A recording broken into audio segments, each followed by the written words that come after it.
Good afternoon. We're going to have story time, continuing from the bronze bow.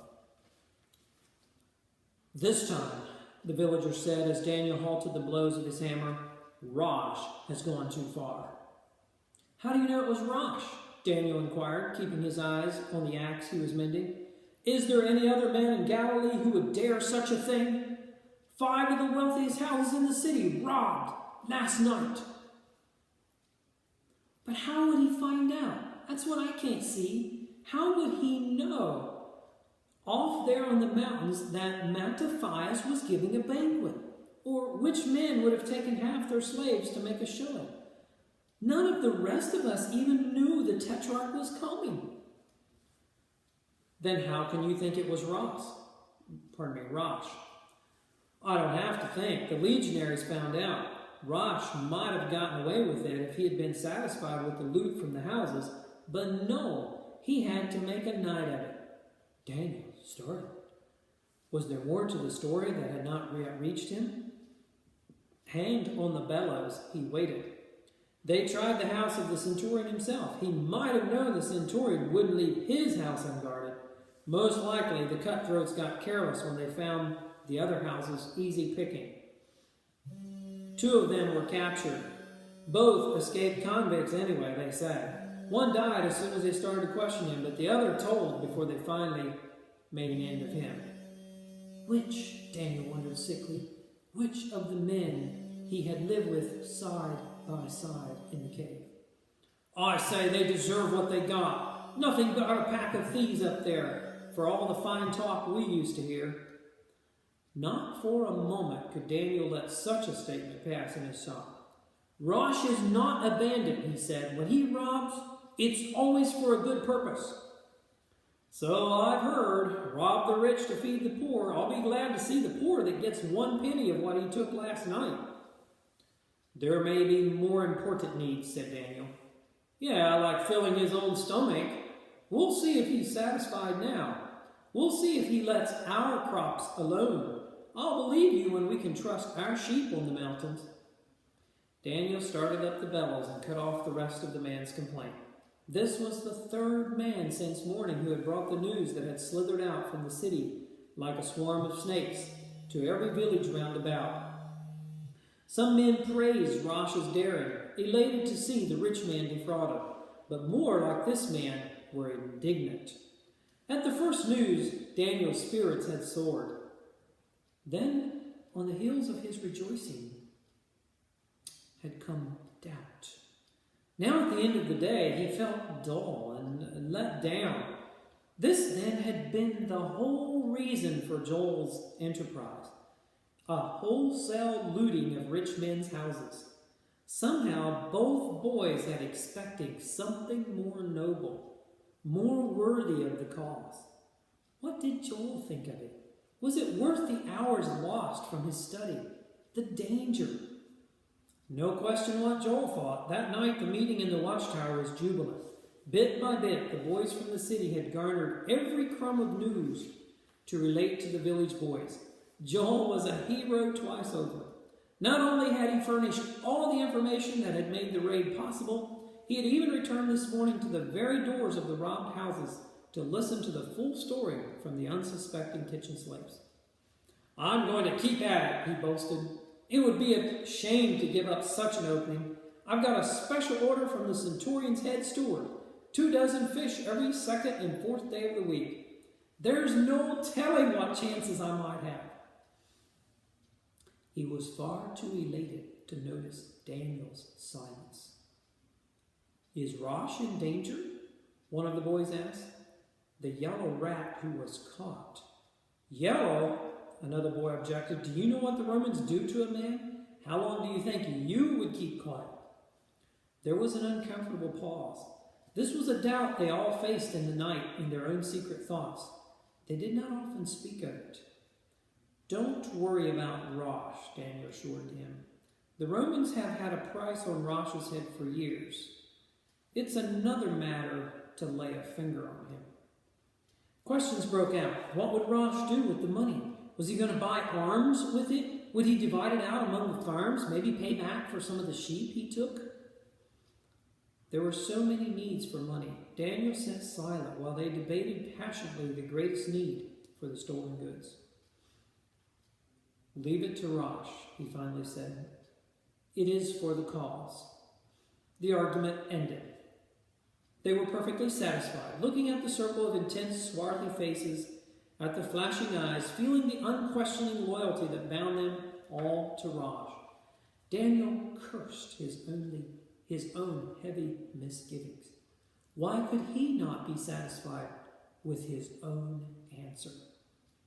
Nor were the villagers satisfied. Every day in the shop, in the marketplace, at the door of the synagogue, one heard the name of Rosh, sometimes bitterly condemned, sometimes as hotly defended.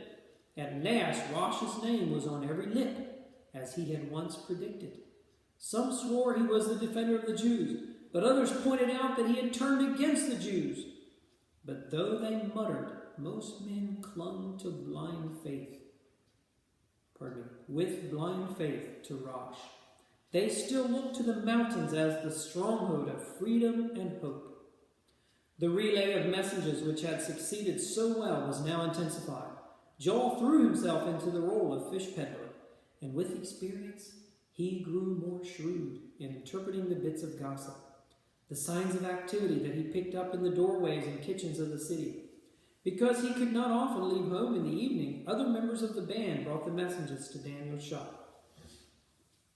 At night, Joktan crept down the slopes like a jackal, across the cucumber fields to the watchtower and back to Rosh with the day's report. A mounting excitement filled the watchtower, where boys met nearly every night in the week. Here, at last, they had something to do. Now they were going to see results from their work. For the results were never far behind. Rosh had acquired at last the link with the city for which he had waited. The boys had given him a weapon he needed, and he struck far and wide. With suddenness and cunning, Joel learned of a Galilean merchant who was expected to deliver 7 cruises of oil to the centurion's household on the morrow. Though the merchant set out from his vineyard before dawn, neither he nor his oil was ever seen again. A bridegroom, son of the wealthiest elder in the synagogue, left the city with a gala party of his friends, laden with gifts to claim his bride in Sepphoris. The bride waited in vain. Next day the whole party returned to their homes, clad only in their tunics, bereft of their handsome cloaks, their gifts, almost of their senses. A holiday party returning late by torchlight from the games in the theater at Tiberias was routed, stripped, and badly beaten. For none of these victims did the boys feel the slightest pity. Any trader who sold his goods to the Romans did so at his own risk. Those who flaunted their wealth or patronized the Roman theater were fair prey, and every cruse of oil, every silver talent swelled the fund that would soon maintain the army of Israel. As Rosh grew bolder, caravans and travelers increased their protection. The mountain outlaws also suffered losses. 2 more men fell into Roman hands. 3 were secretly buried after night attacks, and 4 more nursed wounds in the cave. Rosh needed more recruits. Thus it came about that the boys were admitted at last into Rosh's active service, and came to see the action they all craved. Not the trained army that Daniel had dreamed of marching to confront Rosh. No, only a guerrilla force of 19 eager boys. They met at the watchtower, coming one by one, crawling on hands and knees through the tangled vines, to wait on fire with impatience for summons from Rosh. Throughout the village there was a sudden rash of bandages. Boys limped with a swagger, leered smugly through purpled eyelids, and grinned through swollen lips. To harass the Romans was their delight. A pilfered bit of Roman equipment, a spur, a leather gauntlet, was a prize worth risking one's neck for. One city boy who had made off with a helmet, even while a legionary who had laid it aside stooped to take a drink at the well. was almost as great a hero as Joel himself. Much of all this Daniel watched with dismay. It was not for this sort of skirmishing that he had dreamed of raising a band. To him, many of the exploits they boasted seemed childish. It had been his plan to wait, to train, to grow strong, and then to strike. This activity was like a fire lighted too soon. Would it burn itself out before the day had come? But even he was proud of the catapult. Two boys brought word of it one evening, rushing into the shop out of breath. "Right out on the road, they left it," one of them panted. "Only 2 guards. It's one of those big engines they used in the siege of Sepphoris. A wheel crumpled and they had to leave the thing there till morning." "I'll tell Rosh," said Daniel, laying down his hammer. "Wait, let's take care of this one ourselves," another boy suggested. "What would Rosh do with a catapult? Come on, Daniel. We discovered it. Why can't we have some fun by ourselves? We can stuff it with oil rags and set fire to it. What a bonfire that would make." "Enough to be seen for miles," Daniel reminded him. "No use to burn good wood. We're in need of supplies, not bonfires." "We'll take it apart," they decided. Before he could make up his mind, they had taken the lead out of his hands. The word went out. Hurriedly they scrambled together, weapons, files from the shop, chisels and mallets. One at a time, by various routes, they made their way to a point overlooking the Via Maris and looked down at the monster that crouched there like an unearthly beast in the darkness. "What do you suppose they're moving that thing for?" someone whispered. "I have a good idea," Daniel answered. "It's the kind of thing Herod used against the caves at Arbela." "You think they dare to attack Rosh?" "If he makes enough trouble for them." "All the more reason," said the boy. "We'll do away with it." "Wait," cautioned Daniel. "The guards are not to be killed. It would mean death in the village. I'll take one of them. Nathan takes the other, the way I've taught him." Before the guards knew that anyone was near, Daniel had one arm about his throat. When the man lay stunned and gagged, Daniel relieved him of spear and dagger. A moment later, a sharp whistle announced the second guard also was overcome. One by one, shadowy figures crept from the rocks and surrounded the monster. They worked silently, muffling under their cloaks the rasp of the file and the chipping of the chisels. Bit by bit, plank by plank, the monster shrank and crumpled. Over and over during the night, the boys retraced the devious path to the watchtower, staggering under the heavy planks and crossbeams. When the sun rose next morning, the catapult had disappeared without a trace, nor did Roman offers of reward or threats of reprisal produce a single hint of its whereabouts. The boys were wild with success. They swaggered through the village, taking little pains to hide their barked shins and blistered palms. Daniel tried to warn them. "You're going to ruin everything," he urged. "This is only the beginning." "Why?" they demanded. "Why can't we strike now?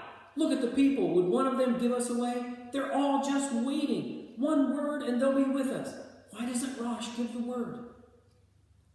Joel sent warnings from the city. The Romans were strengthening their forces. A detachment of foot guard had come up from Tiberias to join the garrison. The road patrol had been doubled.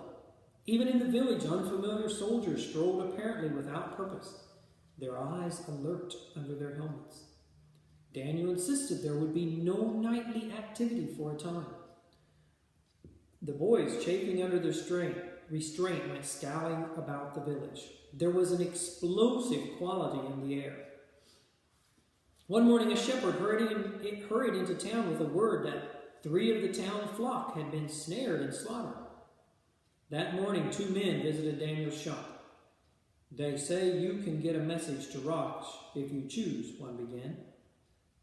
Daniel did not answer.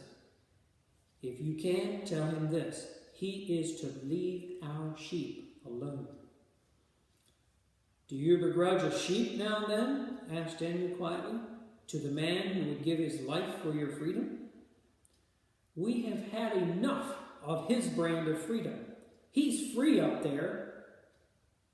free from the taxes that bleed us dry, free to play with the Romans while we stand and take the punishment. By the prophets, if you have any fondness for this Savior of yours, warn him now.